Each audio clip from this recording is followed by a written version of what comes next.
Como el domingo pasado habíamos abierto la palabra de Dios en el libro de Ageo, quiero que nuevamente volvamos allí al libro de Ageo.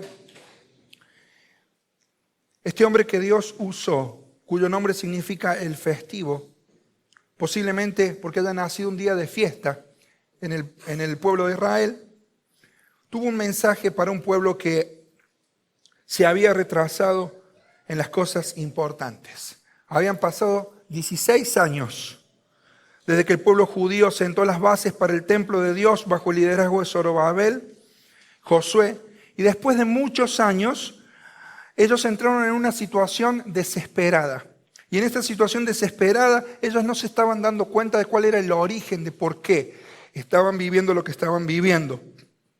Una de las características que ellos estaban pasando era que estaban pasando una depresión financiera, como la inflación nuestra actual.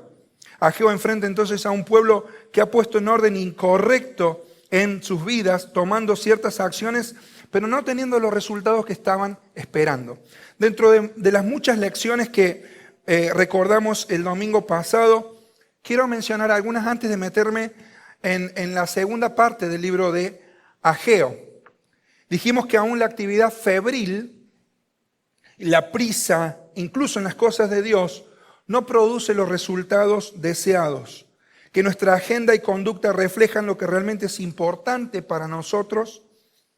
Que si Dios no ocupa el primer lugar, nunca vamos a tener victoria. Que Dios requiere nuestro servicio ahora.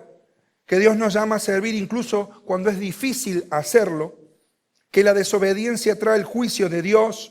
Que la única solución a la desobediencia es el arrepentimiento, que Dios valora nuestro trabajo, que todo lo que compite con Dios se destruye, Dios lo sopla y se va, y que los malos hábitos son difíciles de romper. Este pueblo había entrado en una rutina donde habían dejado lo importante de Dios de lado. Siempre podremos pensar en buenas razones para no hacer lo que debemos y para hacer lo que no debemos. Entonces Dios llamó al pueblo a ponerlo a él en primer lugar. Y eso es lo que pasó y vimos en el capítulo 1, donde el profeta les dice a ellos que estaban empecinados en construir sus propias casas, que de hecho lo habían logrado, tenían casas muy bien acomodadas, artesonadas, dice el texto bíblico, pero llegaron a un punto donde ellos, dice el texto, sembraban mucho pero recogían poco. Ellos comían pero no se saciaban. Ellos bebían pero no quedaban satisfechos. Y ellos se vestían y no se calentaban. Y el que trabajaba a jornal, dice el texto bíblico, ese jornal caía en saco roto. Es decir, les salía mucho más de lo que entraba. Suficiente con que nos salga un peso más del que nos entra para ponernos en bancarrota. Ellos no se estaban dando cuenta de cuál era el problema que estaban teniendo y en Ageo capítulo 1 vimos el tema de las prioridades. ¿Cuál es el diagnóstico de los retrasos de una vida estancada?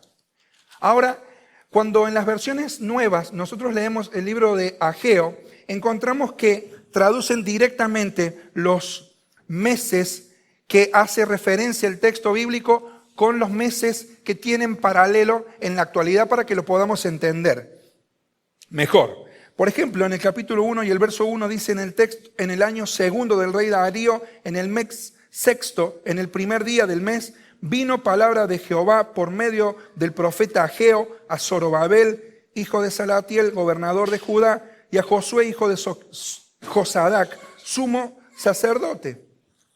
Esto lo dice esta versión, pero todo el contenido del libro de Ageo tiene 4 sermones que el profeta profirió. ¿Usted sabe cuánto tiempo Dios usó a este hombre? Pocos meses. Si nosotros fechamos los 4 sermones que él dirige al pueblo de Israel, nos vamos a dar cuenta de que él comienza emitiendo una palabra que Dios le dio cerca del fin de agosto, del 29 de agosto. Primer mensaje. Y después, el 17 de octubre, vuelve a repetir el segundo. Y el tercer y cuarto mensaje que Dios le da a Ageo para el pueblo tienen fecha el 18 de diciembre. Así que usted puede poner allí las fechas y te vas a dar cuenta que en el lapso de 3 meses ellos habían recibido 4 mensajes de la palabra de Dios que están contenidos aquí. El primero, entonces, dijimos, tiene que ver con las prioridades en tu vida, las prioridades en nuestra vida como pueblo de Dios. Ellos habían olvidado sus prioridades y el propósito a medida que los enemigos los desalentaban. Pero lo más feo es a medida que la oposición en su propio corazón iba ganando terreno. El segundo mensaje, que es el sobre el cual ahora vamos a arrancar y vamos a ver rápidamente el tercero y el cuarto para terminar en la idea del libro, comienza el 17 de octubre. Así que Dios les había dicho, mediten bien sobre sus caminos. Ustedes están viendo de que la casa del Señor está desolada, está desierta. Y cada uno de ustedes corre a su propia casa. Y nadie aprovecha lo que está haciendo. Mucho esfuerzo, como decimos nosotros, muchas cáscaras, pocas nueces. Hermano querido amigo, si usted está viviendo la misma situación, tiene que hacer un diagnóstico de su retraso espiritual. Algo tiene que estar pasando. Porque si usted febrilmente está activando incluso en las cosas de Dios y no ve frutos, algo tiene que llamarte la atención. Termina el capítulo 1 diciendo que despertó Jehová el espíritu de Zorobabel y el espíritu de Josué y el espíritu de todo el pueblo, y vinieron y trabajaron en la casa de Jehová de los ejércitos, su Dios. Estoy leyendo el versículo 14 del capítulo 1. Pero mire usted, 16 años ellos tardaron en detener la obra. Es decir, la obra comenzó en el 536, se retomaron las actividades de reconstrucción del templo, pero eso se frenó. En el 520, 16 años después, Dios manda a Ageo y el pueblo, el sumo sacerdote y el gobernador despiertan su espíritu por acción de Dios y se ponen manos a la obra, reacomodan sus prioridades. Y yo pensaba en esto, antes de meterme de lleno en el capítulo 2 y finalizar la línea del libro.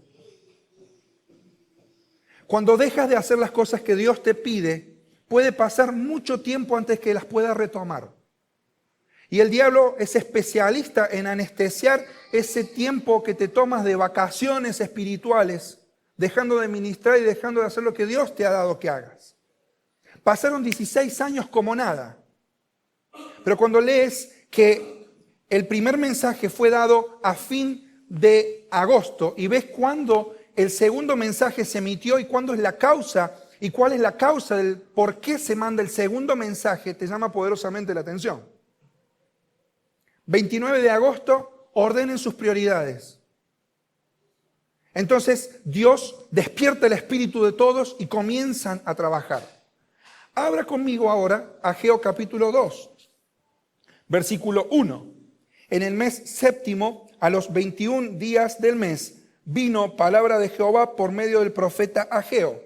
Todo esto traducido en una nueva versión pone directamente que el 17 de octubre Dios envió su segundo mensaje. Saque usted la cuenta.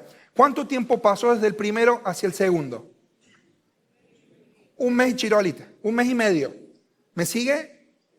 Ahora, cuando vamos a ver por qué o cuál es la causa por la cual Dios emite este mensaje, nos llama poderosamente la atención. Esta fecha marcaba la fiesta de las cosechas de Israel, pero realmente era un día de tristeza profunda. Era el último día de la fiesta de los tabernáculos y se suponía que debía ser un día de gran gozo, pero no era así. Solamente un mes y medio había transcurrido cuando empieza algo a ganar la mente del pueblo y de los líderes. ¿Y qué será eso? Primero, las prioridades. Pero en segundo lugar ahora, las perspectivas estaban erradas. ¿Por qué? Mira lo que dice allí, el versículo 2. Habla ahora Zorobabel, hijo de Salatiel, gobernador de Judá, y a Josué, hijo de Josadac, sumo sacerdote, y al resto del pueblo, diciendo: ¿quién ha quedado entre vosotros que haya visto esta casa en su gloria primera y cómo la veis ahora? ¿No es ella como nada delante de vuestros ojos? ¿Qué estaba pasando? ¿Sabe lo que estaba pasando? Ageo ya tenía aproximadamente unos 80 años. Había visto la gloria del templo de Salomón. Y habían contemplado con algunos viejos que habían vuelto del exilio la gloria con el cual el primer templo fue levantado, su fastuosidad, su oro, su plata, las maderas preciosas que se habían utilizado para que ese templo se levantara. Y el rey Nabucodonosor lo había arrasado todo, había quemado todo, había llevado los utensilios de oro y los había fundido a más de 1000 kilómetros para ser usados en adoración a los dioses paganos. Y cuando estas personas miran hacia atrás y recuerdan el pasado, ellos comienzan a desalentarse. ¿Me sigue? ¿Quién hay que recuerde el tiempo pasado? Y ellos comienzan a desanimarse. Es tan rápido esto que la obra puede paralizarse por mucho tiempo, pero Satanás va a desanimarte cuanto antes. Él no va a demorar mucho tiempo en que te desanimes. Puedes tenerte 20 años frenado la obra de Dios y el propósito de Dios para tu vida. Pero cuando pones manos a la obra, no tardará el momento en el cual el pasado comience a ser una sombra en tu vida. Y puede ser el pasado en sus dos vertientes. Un pasado glorioso, un pasado que hayas tenido precioso en tu vida espiritual. Y que digas hoy, no tengo recursos, todo lo mejor de mi vida ha quedado atrás. O puede ser que también el pasado con una caída tuya, con un error tuyo te esté haciendo sombra y por eso es el desánimo que hay en tu vida. Ahora pues, dice el versículo 4, Zorobabel, esfuérzate, dice Jehová. Esfuérzate también Josué, hijo de Josadac, sumo sacerdote, y cobrad ánimo, pueblo todo de la tierra, dice Jehová, y trabajad, porque yo estoy con vosotros. Así que algunos viejos lloraban y lloraban los tiempos que pasaron. Y yo te pregunto realmente si lo mejor de tu vida quedó atrás. ¿Qué es lo que tienes por delante? Y posiblemente estés enfrentando el desánimo en tu vida espiritual. Y ahora te tienes que dar cuenta de que estás en una perspectiva equivocada. ¿Por qué? Dios quería que ellos retomaran fuerza con su poder por varias causas que enumera el texto bíblico. En primer lugar, lo que vemos aquí, la presencia del Señor. ¿Por qué ellos tenían que esforzarse? Primero porque Dios les había dicho, yo estoy con ustedes, dice Jehová de los ejércitos, un nombre especial del Dios de pactos. Nunca perderemos cuando nos esforzamos a favor de la obra que el Señor nos ha pedido que hagamos. Esa obra que da gloria a su nombre. Esta palabra fue de ánimo para Josué. Esfuérzate, yo voy a estar contigo. A Salomón también en el primer libro de Crónicas, en el capítulo 28, y millones de personas hemos sido alentados por estas palabras. No te desanimes. Ya no mires más el pasado. Ya no mires más para atrás. Eso ya pasó. Lo que tienes que hacer es enfocarte a lo que viene adelante. En segundo lugar, es el pacto de Dios. El versículo 5 dice, yo estoy con ustedes, según el pacto que hice con vosotros cuando salieron de Egipto, así mi espíritu estará en medio de ustedes. No tengan miedo. Y es la palabra de Dios que garantiza la presencia del Señor. Entonces, ¿cómo resolver nuestra cuestión de perspectiva? ¿Cómo cortar nuestro pasado? ¿Cómo cortar con el pensamiento que realmente no es de Dios, de que lo mejor de mi vida ha quedado atrás? Bueno, la presencia del Señor irá contigo y yo te daré descanso, le decía Dios a Moisés. Y él decía, si tu presencia no debe ir conmigo, yo prefiero no dar ni un paso desde aquí. Pero también el pacto de Dios que descansa en la palabra del Señor. Mira, te sientes desanimado porque crees que lo que estás haciendo no es una gran cosa. Porque parece que los recursos que antes tenías eran mayores que los que tienes ahora. Y yo tengo entonces un plan diferente en mente, dice Dios. Esta casa, por pequeña que sea, aunque tenga un aspecto poco pretencioso, no tenga oro ni plata, poseerá realmente una gloria superior a la anterior. Entonces no es una cuestión de recursos. Es la cuestión de que Dios está en medio, que Él ha dado su palabra y que Él ha dado su promesa. Dice el versículo 6, porque así dice Jehová de los ejércitos. De aquí a poco yo haré temblar los cielos y la tierra, el mar y la tierra seca, y haré temblar a todas las naciones. Y vendrá el deseado de todas las naciones, y llenaré de gloria esta casa, ha dicho Jehová de los ejércitos. No era una cuestión estructural, visual, material. La gloria de Dios estaba allí. La presencia del Dios mismo tenía un compromiso allí. ¿Por qué esforzarnos? Porque Dios está con nosotros en su presencia. Porque Él ha dado su palabra de pacto y no la va a quebrar. Porque Él promete una gloria mayor. Porque Él va a proveer todo lo que nos está faltando. Dice el versículo 8, mía es la plata y mío es el oro, dice Jehová de los ejércitos. No es una cuestión de recursos. Cuando el desánimo nos gana, empezamos a pensar en lo material. ¿O no? Y el desánimo nos dice, bueno, ya fíjate, tenés que bajar los brazos porque no tenés esto, no tenés aquello otro. Y te termina ganando. Así de simple. La provisión de Dios significa que Él aseguró a su pueblo más allá de las crisis económicas que atravesaban. Es cierto que estaban pasando crisis. Pero por encima de todas las cosas, en el plano horizontal, Él estaba reinando y Él estaba permitiendo que ellos pasaran las crisis que estaban pasando para que acomodaran bien sus prioridades. Ahora mire qué rápido. Ponen manos a la obra, pero en 3 semanas se desinflan como un globo de cumpleaños al otro día. Dejan de brillar como las cañitas voladoras que prenderemos en la Navidad.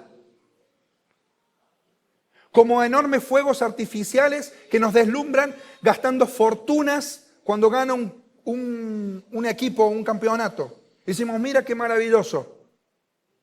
Y en poco tiempo mucha plata es tirada a la basura y esa sensación de majestuosidad se pierde en la oscuridad de una noche.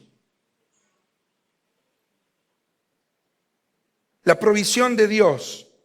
Este remanente tenía la asistencia del gobierno, según lo que dice Esdras capítulo 1, 3 y 6. Pero las subvenciones del gobierno eran limitadas. Por encima de eso, solo Dios puede distribuir las riquezas como Él desea. No solamente la provisión de Dios estará con aquellos que están desanimados, sino que sobre todas las cosas la paz de Dios también es otro recurso que tenemos. Mire, verso 9, la gloria postrera de esta casa será mayor que la primera, ha dicho Jehová de los ejércitos, y daré paz en este lugar, dice Jehová de los ejércitos. Este lugar es Jerusalén, donde el Mesías príncipe reinará con poder. Algunos creen en Cristo por fe y están justificados y tienen paz con Dios. Y también ellos pueden gozar en medio de las circunstancias adversas del Dios de paz, dejando todas sus inquietudes en medio de esas circunstancias. Así que, en otras palabras, esto podría decirse, yo estoy en medio de ustedes y ustedes no tienen que preocuparse sobre cómo van a salir las cosas. Puede que las cosas sean diferentes hoy que ayer. Que los recursos no brillen hoy tanto como el ayer. Pero siempre si mi presencia va con vos, te va a ir bien. Por eso lo mejor de la vida de un cristiano, mi hermano, no está atrás. Lo mejor del pueblo de Dios no está atrás. Las glorias del pasado son tiempos del pasado. Esos laureles se secan y se caen. Pero un cristiano se mueve en medio de los tiempos sabiendo de que aquí hay un tema importante que resolver, la presencia del Señor. Ahora, ¿me entiendes? Primero un tema de prioridad. Cuando ordenes las prioridades en tu vida, ¿Cómo el diablo te va a atacar? Con el desánimo. Pronto va a venir el desánimo. Pronto va a venir el desánimo. Entonces, lo que el Señor nos está queriendo decir hoy es, no pongas a Dios en un segundo lugar en tu vida. Número 1, Ageo 1. Pero Ageo 2, ya no mires más el pasado. Eso es parte de tu historia, pero eso no tiene que estar atándote hoy. Si dices, bueno, estas dos cosas son importantes, claro que sí. Pero acá Ageo no termina y Dios va a dar 2 mensajes más al pueblo de Israel.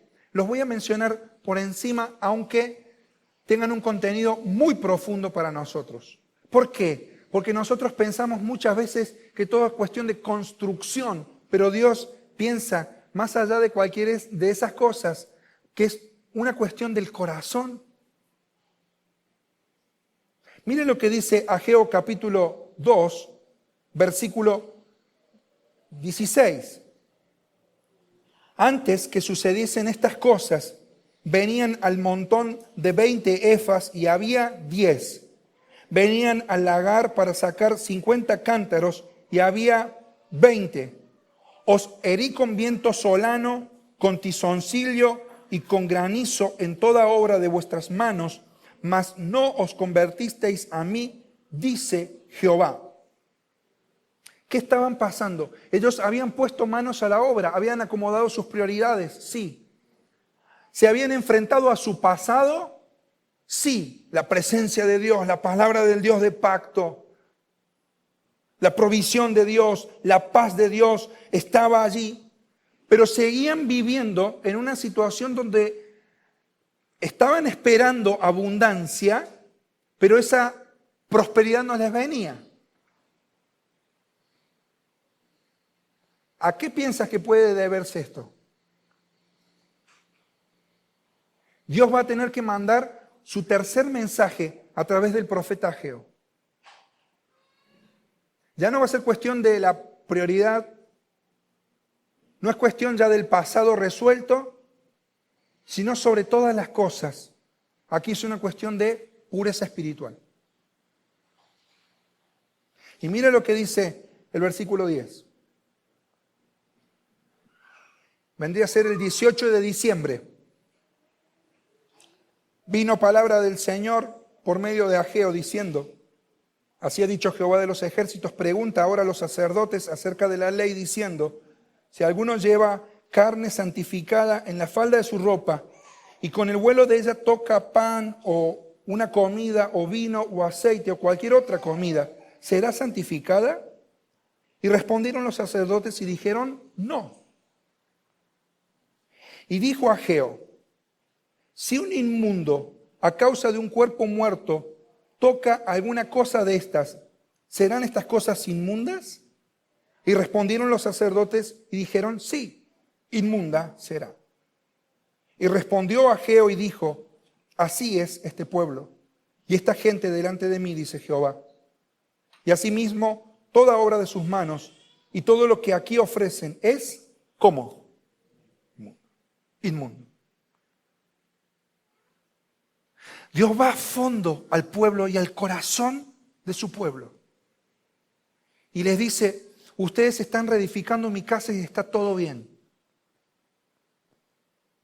Han dejado una perspectiva materialista, total, una cosmovisión egoísta. Está bien.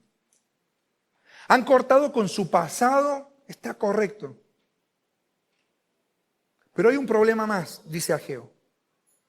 Y el problema es que aquí hay una cuestión de pureza, una cuestión de pecado no confesado, que es uno de los grandes obstáculos para realizar la obra del Señor.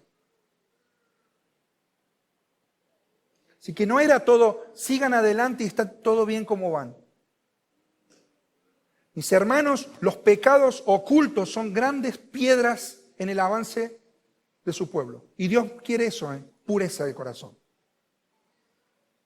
Por eso digo, no es una cuestión de construcción, es una cuestión del corazón.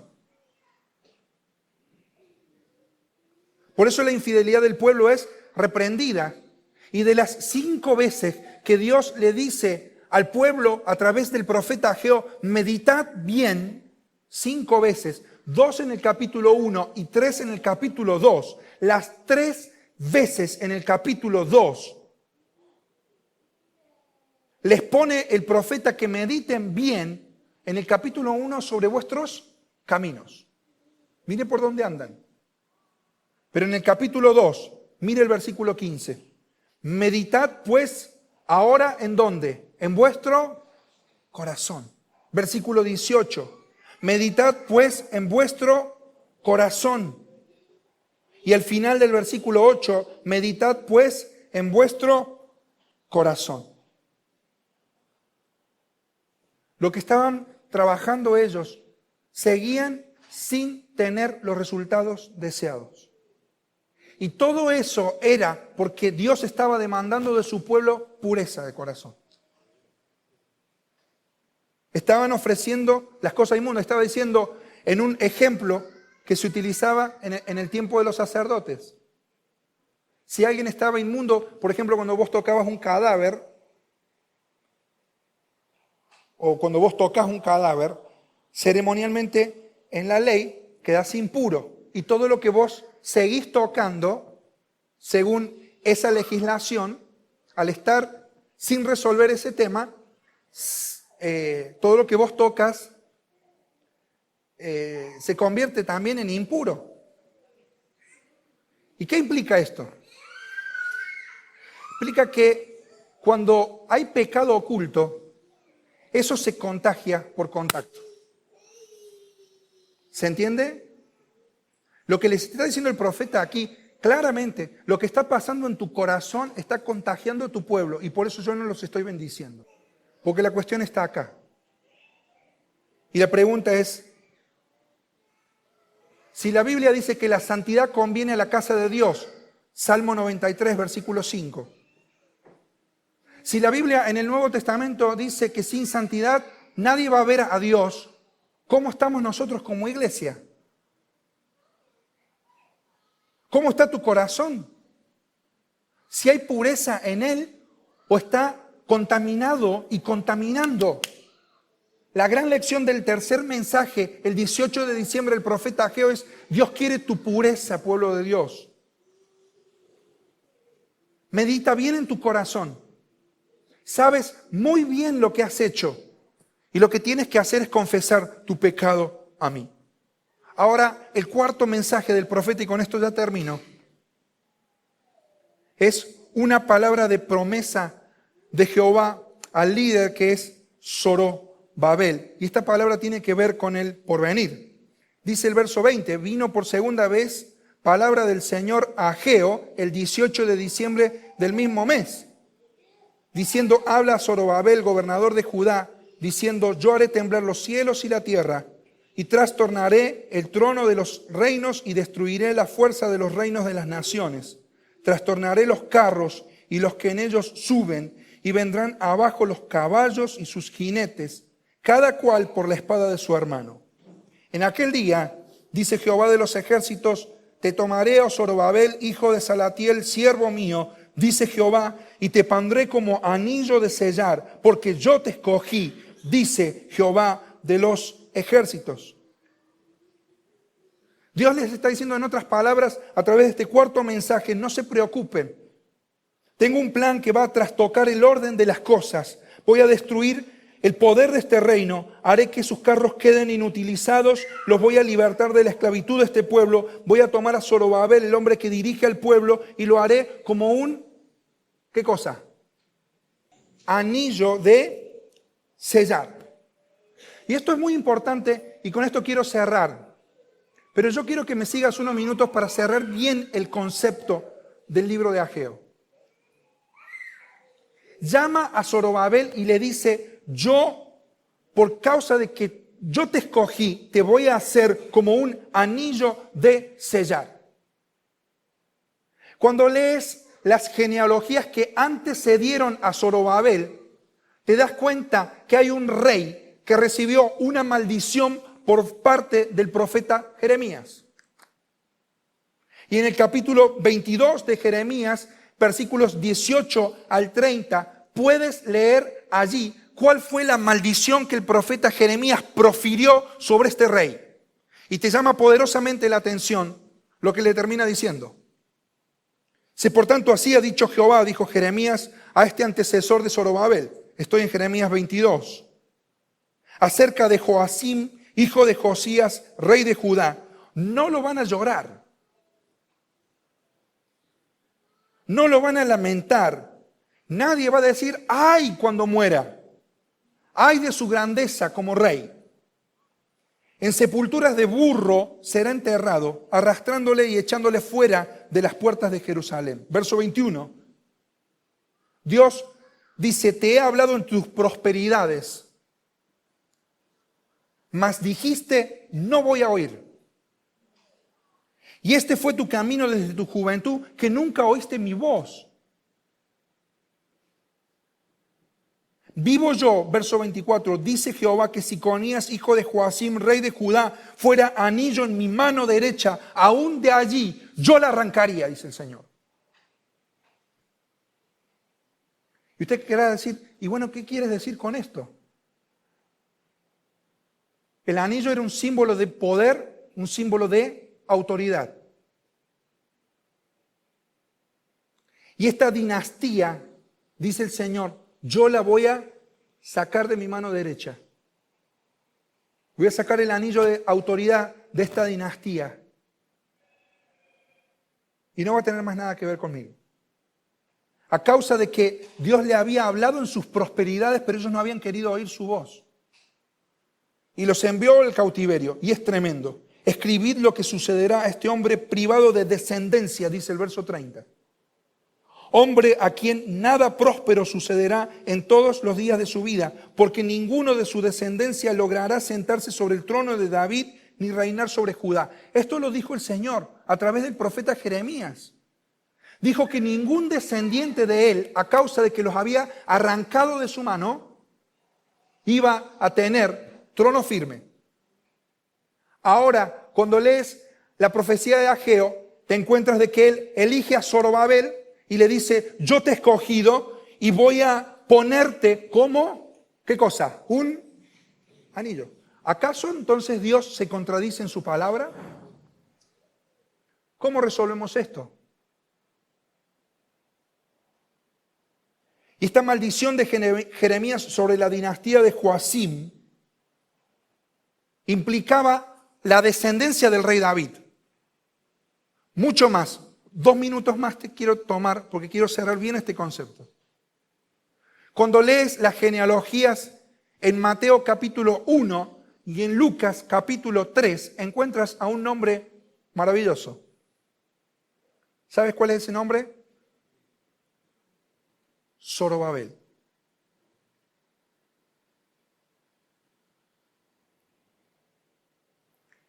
Entonces, de esta manera, es esta la figura de Cristo como anillo que implica autoridad y honor.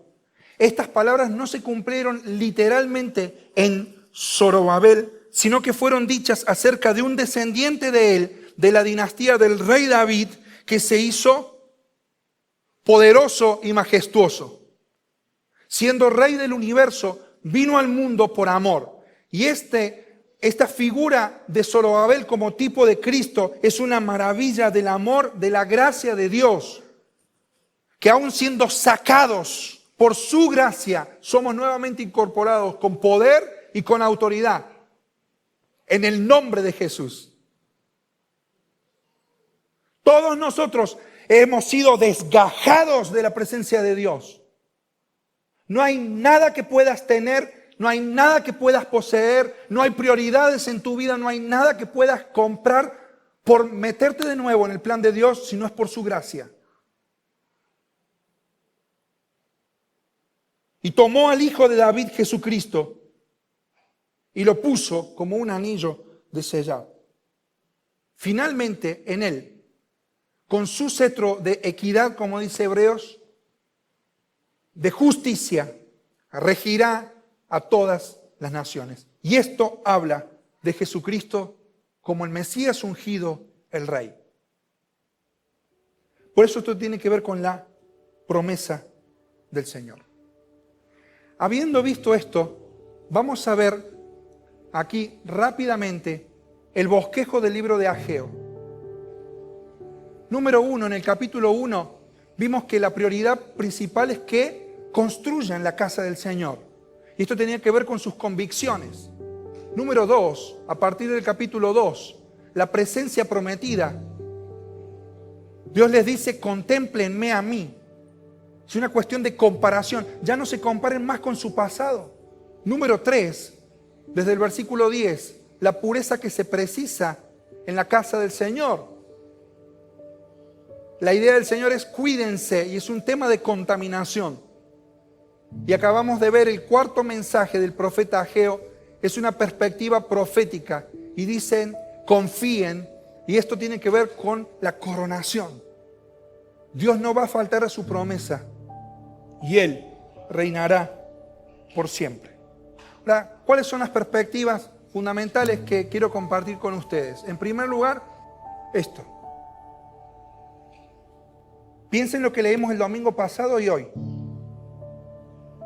No antepongas nada a Dios.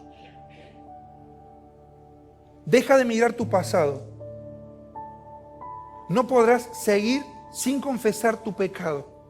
Confía en Cristo y en su gracia. Este es el mensaje que aún hoy resuena. Es el gran profeta del mensaje Ageo, un viejo de 80 años que llamó a hombres y mujeres a poner las cosas en su lugar. Siempre oro y le digo, Señor, que tú seas Dios en mí. Que Dios vuelva a ser Dios en cada una de nuestras vidas. Así que cuando todo lo que ha llevado a cabo el hombre se desmorona a nuestro alrededor y se convierta en nada, y las grandes civilizaciones y los profundos secretos de la naturaleza queden olvidados, lo que permanecerá será la obra del Señor, la casa de Dios que Él está edificando para dar gloria a su nombre. Hermano, te hago una pregunta. ¿Qué obra es la que Dios te llamó a hacer? ¿Podría responderla? ¿Qué es lo que Dios te mandó a hacer?